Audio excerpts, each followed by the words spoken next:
नमस्कार पूरे भोजपुरी श्रोता दर्शक के।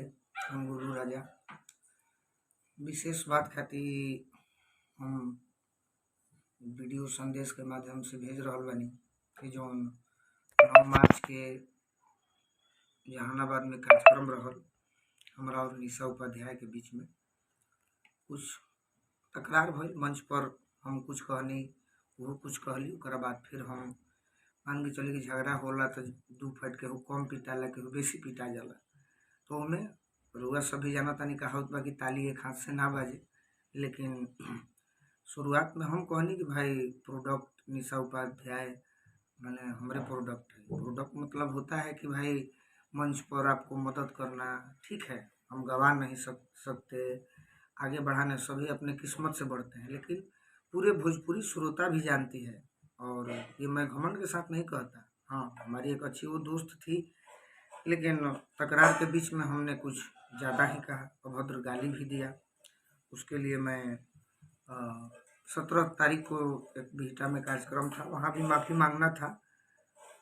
वहाँ पे साथ में भी गाने के लिए लोग बोल रहे थे। तो मेरी उस दिन तबीयत बड़ी ख़राब थी, मुझे इंजेक्शन भी लेना पड़ा, आवाज़ नहीं निकल रहा था, बोलने का तक मन नहीं था। लेकिन अब किसी का कार्यक्रम था तो मुझे जाना पड़ा। लेकिन मैं इस वीडियो के माध्यम से निशा उपाध्याय जी से क्षमा मांगता हूँ कि भाई हमने जो मंच पर आपको गाली दिया उसके लिए आप क्षमा करें दिल से। और रही बात भोजपुरी की, तो मैं पूरी भोजपुरी की इंडस्ट्री जानती है, चाहे श्रोता भी हों चाहे कैमरामैन हो, हर कोई जानता है। लोग कहते हैं कि गोलू राजा ऐसे हैं वैसे नहीं। देखे, मेरे कहे हुए बात को कोई गलत ठहरा सकता है, मेरे गाए हुए गीत को कोई नहीं ठहरा सकता। और इसी बात से मैं घमंड से कहता हूँ, घमंडी मैं नहीं हूँ, लेकिन घमंड मुझे इस बात का है कि मैं साफ सुथरा के बल पर भोजपुरी के लिए लड़ रहा हूँ। तो आप लोग भी मेरा साथ दें। ये न कि देखिए पैसा कमाने के लिए कुछ भी गाना है, ये नहीं। अपना एक स्वाभिमान होना चाहिए।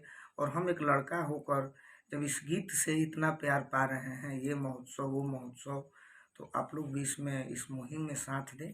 और रही बात मंच पर की, तो मैं निशा जी से क्षमा मांगता हूँ। मुझे उम्मीद है कि मेरी गलतियों को निशा जी माफ़ करेंगी और आगे से भी मैं ये उम्मीद दिलाऊंगा कि आगे से ये गलती कभी नहीं होगी। बहुत बहुत धन्यवाद। जय भोजपुरी।